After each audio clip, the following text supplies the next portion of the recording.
राज्य सरकार को आम ओडिशा नवीन ओडिशा पंचायत स्तरीय सचेतनता शिविर कार्यक्रम शनिवार दिन कुकुड़ाखंडी ब्लॉक लांजिया ग्राम पंचायत अनुष्ठित हो जाइछि। आम ओडिशा नवीन ओडिशा 10टी प्रकल्प पई 50 लाख टंका विजु स्वास्थ्य कल्याण योजना 1848 परिवार विजु स्वास्थ्य कल योजना अंतर्भुक्त मुख्यमंत्री स्वतंत्र सहायता योजना 4टी प्रकल्प पई 16 लाख टंका कालिया योजना 1358 परिवार कालिया योजना अंतर्भुक्त सामाजिक सुरक्षा भत्ता 560 हिताधिकारी भत्ता 66 मिशन शक्ति गोष्ठी को मोट 2,32,000 टंका बिना सुधरे ऋण 170 परिवार को रेशन कार्ड 105 जन गर्भवती महिला को ममता सहायता पंचायत आम बैंक द्वारा आर्थिक अंतर्भुक्तिकरण पंचायत लक्ष्मी बस सेवा एही समस्त सेवा को लोकमानक पाखरे पहुंचाइबा सह लांजिया ग्राम पंचायत स्तरीय सचेतनता शिविर कार्यक्रम माध्यम लोकमानक सचेतनता करा जायछि। आयोजित एही पंचायत स्तरीय सचेतनता शिविर को गोष्ठी उन्नयन अधिकारी डाक्टर पल्लवी स्वाई अध्यक्षता करथिबा बेले कुकुड़ाखंडी पंचायत समिति अध्यक्ष कामाख्या प्रसाद पात्र मुख्य अतिथि भाव जोगदी कार्यक्रम को शुभारंभ करी श्री जगन्नाथ निकट में प्रदीप प्रज्वलन करथिले। एथिरे सम्मानित अतिथि भावे जिला परिषद सभ्या शिवानी शेठी ग्राम पंचायत उन्नयन अधिकारी सुप्रभा साहू सीडीपीओ कुसुम कुमारी साहू गोष्ठी सामाजिक सुरक्षा अधिकारी मनोज कुमार प्रधान गोष्ठी कृषि अधिकारी प्रसन्न कुमार स्वाई एई अनुराग रथ एओ सीमांचल मस्ती डब्ल्यूईओ अमृता पंडा स्थानीय सरपंच अनिल कुमार गौड़ एई इंदिरा प्रियदर्शनी महाकुड़ समिति सभ्य कान्हचरण पात्र नायब सरपंच बनीता गौड़ सरपंच माने वशिष्ठ कुमार जेना राधा मोहन शेठी देवाश्री शेठी बंदना शेठी पुण्यवासी विश्वाल मामी सासमल झिली शेठी सस्मिता साहू लक्ष्मी महाकुड़ कामिनी नायक सरपंच प्रतिनिधि माने टुकुना शेठी टुना नायक शंकर महाकुड़ सुकांत सासमल जितेन्द्र शेट्टी कृष्णचंद्र साहू परिमल विभाग अधिकारी सचितानंद विषयी पंचायत कार्यनिर्वाही अधिकारी अशोक कुमार पट्टनायक विदीप्त कुमार टहल महेश्वर बेहेरा चिन्मय बेहेरा एस राजेश राव प्रशांत कुमार बेहेरा दिलीप ओडिया सुचित्रा पात्र सुभाषिनी पाल पुष्पांजलि पात्र रवींद्र नायक जीआरएस कृष्ण मल्लिक जोगाण सहायक सीमांचल गौड़ एमबीके काजल पाणिग्राही समेत एमबीके सीआरपी अंगनवाड़ी कर्मी आशा कर्मी समेत बहु मान्यगण्य व्यक्ति और ग्रामवासी मान उपस्थित रही कार्यक्रम को सहयोग करथिले।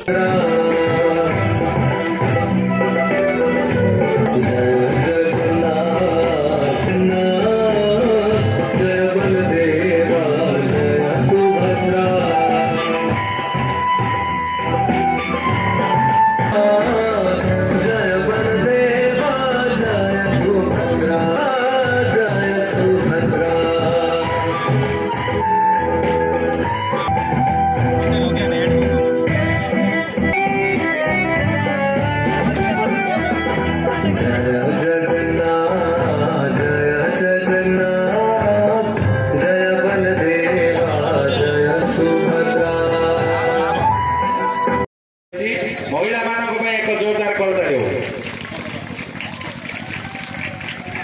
समस्त आसी उपस्थित हुआ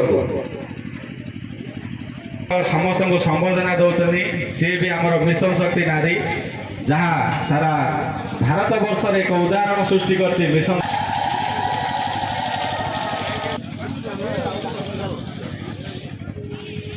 हेलो आम ब्लॉक जो माने पीआर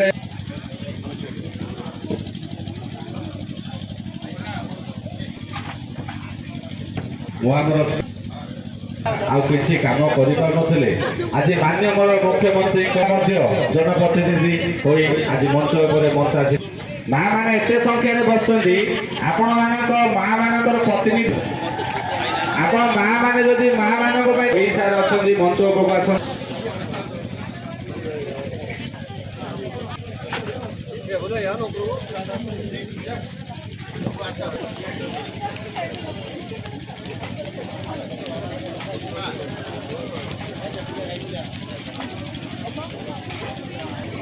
JRS महोदय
माननीय मुख्यमंत्री द्वारा ब्लॉक लेवल को आमर 50 लाख टका आसी जहाँकि आपण मैंने बैंक लोन ने भी आपण को पुणी 50,000 टका प्रत्येक एसएचजी को ऋण आकार में दिहब आप जहाँ असुविधा होती व्यवसाय को आगे को 50,000 पुणी लोन नहीं पाए।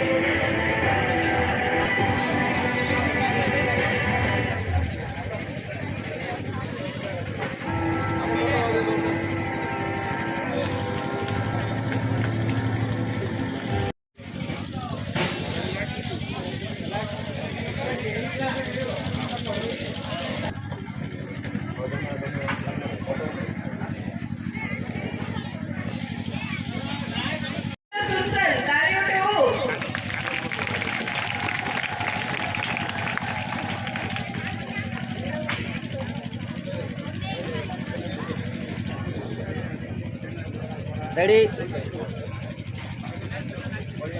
थोड़ी ज्यादा करना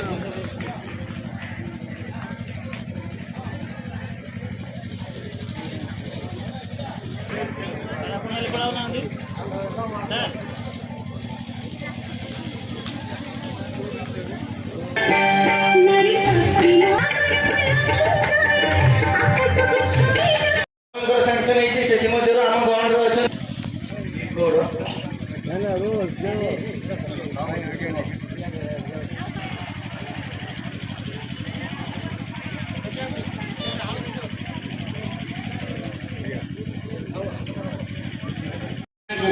आमे अशेष धन्यवाद दौचु जो मैंने कि आज अनुरोध करी आम अध्यक्ष को सी आम ओडिशा नवीन ओडिशा विषय किसी कहे। जय जगन्नाथ जय जगन्नाथ आज आम ओडिशा नवीन ओडिशा कार्यक्रम मीडिया लांगिया सरपंच समिति सभ्य आमर हल स्टाफ जो मैंने सीआरपी एडीके आउ जो सरपंच समिति सभ्य जिला परिषद समस्त मुझे स्वागत करुँच किए रही खराब भावे लांगिया पंचायत जो माँ मैंने आगे स्वागत करुँचे। आम ओडिशा नवीन ओडिशार मूल लक्ष्य है राज्य सरकार जो योजना गुड़िक अच्छी प्रचार प्रसार माध्यम लोक पाखे पहुँचाइबा आपण सब डिपार्टमेंट ऑफिसर मैंने आसटा शुणु बुझु शांति श्रृंखला भाव में कार्य उत्कल जरूरी।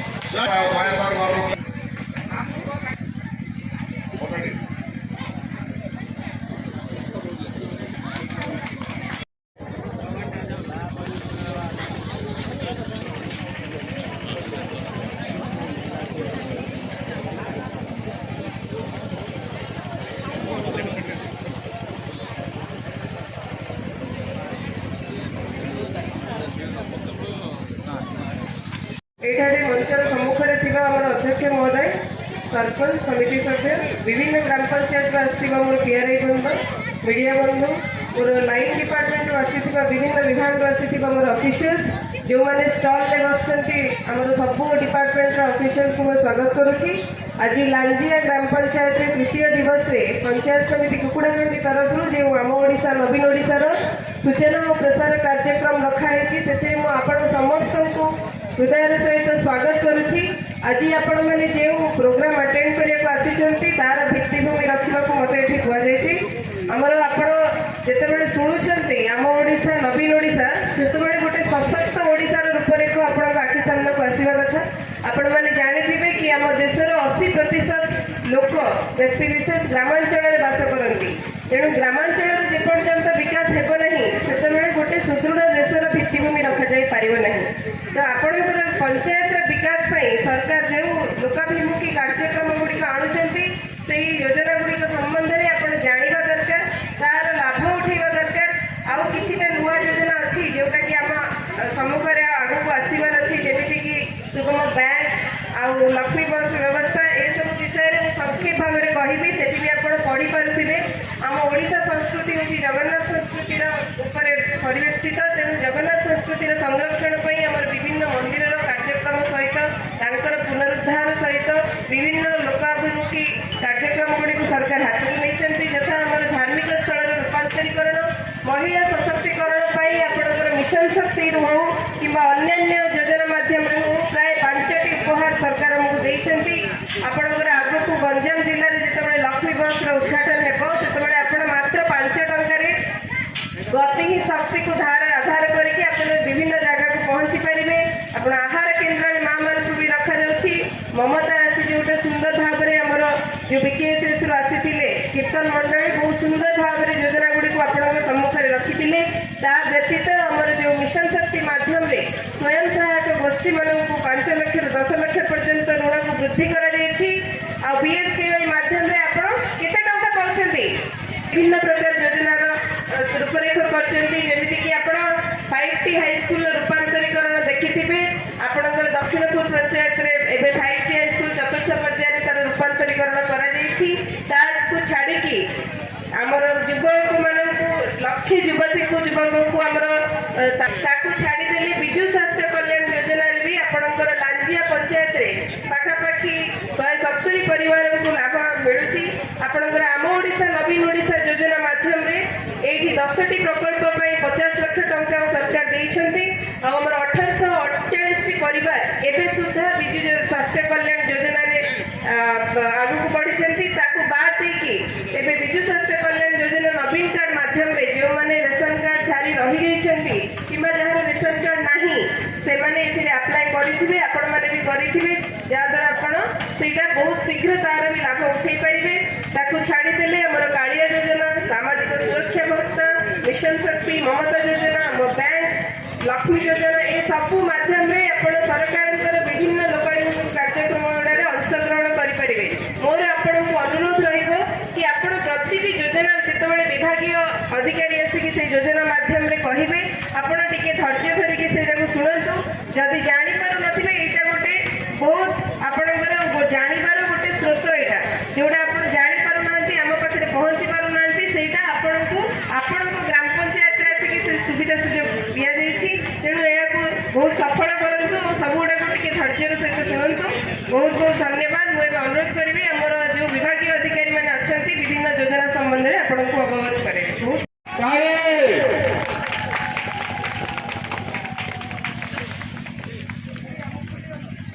ଏହା ପରେ ମୁଁ ମୁଖ୍ୟମନ୍ତ୍ରୀ ସମ୍ପୂର୍ଣ୍ଣ ପୁଷ୍ଟି ଯୋଜନା, ଯେଉଁଥିରେ କି 15 ବର୍ଷରୁ 19 ବର୍ଷର ସମସ୍ତ କିଶୋରୀ ବାଳିକାମାନଙ୍କୁ ଆମେ ଅନ୍ତର୍ଭୁକ୍ତ କରିଛୁ।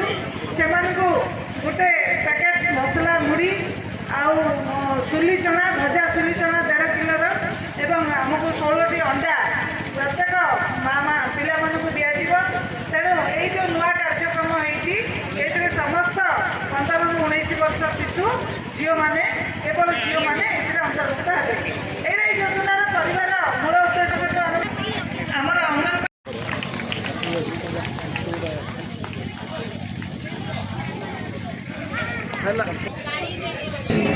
गुणशरीराय गुणमण्डिताय गुणेशानाय धीमहि गुणातीताय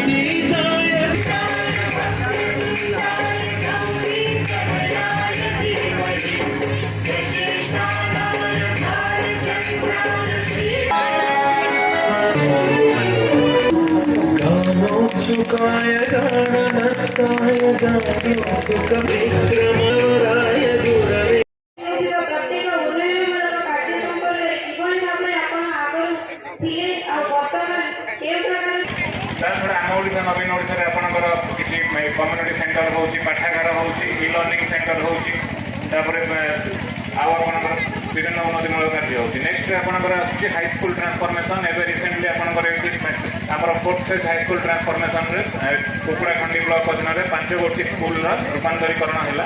ଆପଣଙ୍କ ନିକଟସ୍ଥ ଦକ୍ଷିଣପୁର ପଞ୍ଚାୟତର ଆପଣଙ୍କର ଦକ୍ଷିଣପୁରର ଏଲ୍ଏନ୍ ବିଦ୍ୟାପୀଠ ହାଇସ୍କୁଲକୁ ରୂପାନ୍ତରୀକରଣ ହେଇଛି 14th ପର୍ଯ୍ୟାୟରେ। ଗାଇଡ୍ କରିଥିଲେ ମୁଁ ତାଙ୍କର ଗାଇଡ୍ ଟିଚରଙ୍କୁ ଅନୁରୋଧ କରିବି ସେ ମଧ୍ୟ ମଞ୍ଚ ଉପରେ ଉପସ୍ଥିତ ରହିବେ। ଯଦି ଏଠାରେ ସମସ୍ତଙ୍କୁ ବହୁତ ବହୁତ ଧନ୍ୟବାଦ। ଏହି ରାଜ୍ୟରେ କୃଷି କୁକୁଡ଼ାଖଣ୍ଡିରୁ ପି କୃଷ୍ଣମୂର୍ତ୍ତିଙ୍କ ରିପୋର୍ଟ ନ୍ୟୁଜ୍ ଉପାନ୍ତ ଖବର।